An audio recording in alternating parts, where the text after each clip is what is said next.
Foam rolling पे एक video बनाने जा रहा हूँ। आप ध्यान से देखिए कि मैं फोम रोलिंग किस तरह से यूज़ कर रहा हूँ और हर एक मसल्स पे आपको फोम रोलिंग किस तरह से करनी है, आप गौर से देखिएगा। फोम रोलिंग एक बहुत ही इम्पॉर्टेंट चीज़ है, आप अगर आप डेली वर्कआउट करते हैं तो, क्योंकि हर कोई के लिए ये पॉसिबल नहीं होता है कि वो अपनी बॉडी को रिलैक्स करने के लिए, अपने मसल्स को रिलैक्स करने के लिए डेली जाके मसाज करें। तो आपकी फ्लेक्सिबिलिटी एंड मोबिलिटी के लिए बहुत ही अच्छा इक्विपमेंट है फोम रोलिंग, आप इसे ज़रूर यूज़ करें। तो बिना किसी देर किए चलिए स्टार्ट करते हैं। और चैनल अगर आपने सब्सक्राइब नहीं किया है तो चैनल ज़रूर सब्सक्राइब करें और अपने फ्रेंड्स एंड फैमिली के साथ वीडियो ज़रूर शेयर किया करें, जिससे मुझे भी मोटिवेशन मिलेगा। तो सबसे पहले हम लोअर बॉडी पे फोम रोलिंग कर रहे हैं। लोअर बॉडी में हम जब स्टार्ट करेंगे तो हम हिप से स्टार्ट करेंगे। किसी भी एक साइड के हिप पे पहले कॉर्नर पे स्लोली इस तरह से रोल करना स्टार्ट कीजिए और ये प्रोसेस बिल्कुल स्लो होना चाहिए।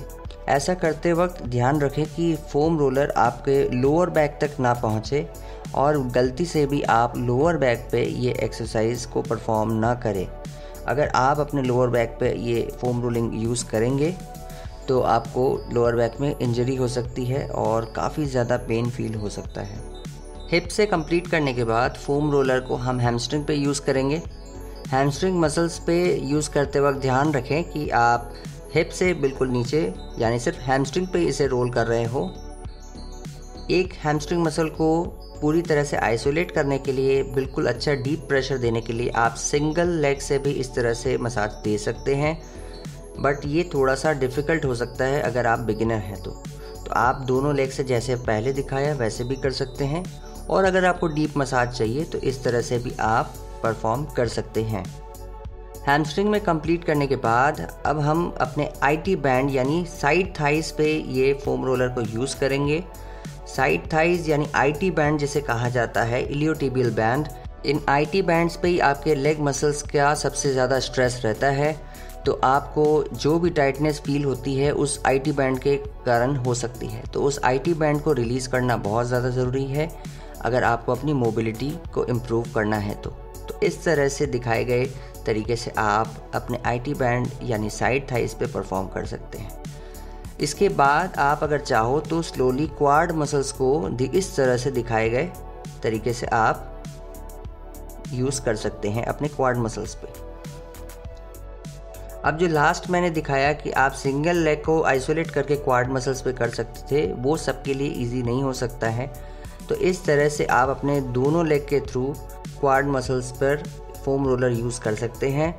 ये सबसे इजी तरीका है आपके क्वाड मसल्स को रिलैक्स करने के लिए, क्वाड मसल्स पे फोम रोलर यूज़ करने के लिए।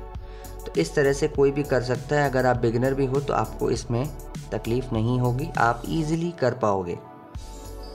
नेक्स्ट हम मूव करते हैं अपने काफ मसल्स पे। काफ मसल्स पे भी हम फोम रोलर यूज़ करना ज़रूरी है हमें।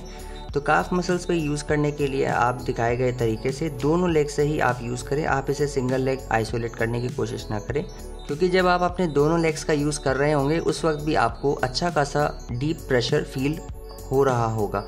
तो आपको सिंगल लेग को आइसोलेट करने की ज़रूरत नहीं है। आप यहाँ पे तीनों फॉर्म का यूज़ कर सकते हैं, टो को आउटवर्ड करके, इनवर्ड करके और स्ट्रेट करके, जिससे आपको पूरे काफ मसल्स पे आपको अच्छा डीप प्रेशर फील हो। काफ मसल्स पे कंप्लीट करने के बाद फोम रोलर को हम टीबिया पे यूज़ करेंगे। टीबिया पे आप इस तरह से मसाज करें।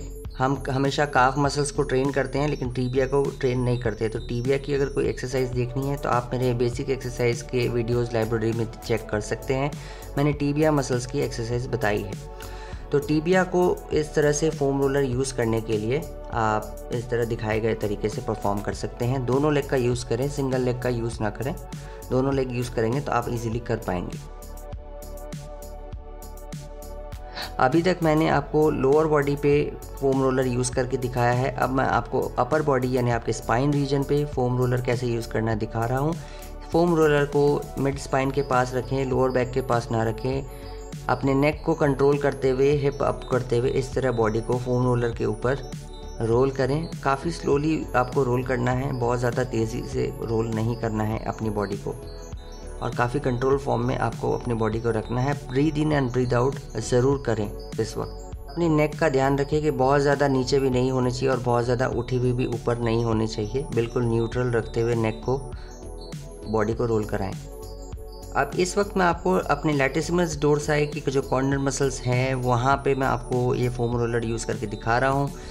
लैटिसिमस डोर्साई के पास भी आपको थोड़ी डीप मसाज की ज़रूरत पड़ती है। जब आप रियल मसाज कराते हैं तो एक्चुअल मसाज वाला आप फील तो नहीं ले पाएंगे, बट हाँ आपके मसल्स पे काफ़ी अच्छा इम्पैक्ट आपको देखने को मिलेगा। इस तरह से आप अपने लैटिसिमस डोर्साई को थोड़ा सा डीप मसाज दे सकते हैं फोम रोलर के थ्रू। बॉडी को आपको थोड़ा सा टिल्ट करके रखना है, एक लेग आपको फोल्ड रखना है और एक लेग आपको मूव करने के लिए फ्रीली रखना है। नेक यहाँ पे भी आपको कंट्रोल फॉर्म में रखनी है और अपना एक हाथ सामने की तरफ आप पकड़ के रख सकते हैं अपनी बॉडी को, जिससे कि आपका बॉडी का कंट्रोल ठीक ठाक बना रहे। अब ये बिल्कुल ही इजी टेक्निक मैं आपको बता रहा हूँ। ये उन लोगों के लिए है जो काफ़ी डेस्क पे जॉब करते हैं, सारे दिन बैठे रहते हैं और या फिर राउंडेड शोल्डर की प्रॉब्लम से ज़्यादा जूझ रहे हैं। ये इस तरह से अपने स्पाइन को ठीक तरह से स्ट्रेच कर सकते हैं। यहाँ पे आप अपने शोल्डर को अगर इस तरह से खोल सकते हैं तो ठीक है, अदरवाइज़ जैसे पहले आपको दिखाया कि शोल्डर को सामने की तरफ रख के भी आप इस तरह से स्ट्रेच कर सकते हैं। आपके स्पाइन रीजन यानी अपर बैक रीजन में जो टाइटनेस होगी वो धीरे धीरे इस तरह से खुलने लगेगी। फोम रोलर एक बहुत ही अच्छा इक्विपमेंट है, आपके घर में ये ज़रूर होना चाहिए। अगर नहीं है तो इसे अपने घर में ज़रूर लाएं और इसे एंजॉय करें।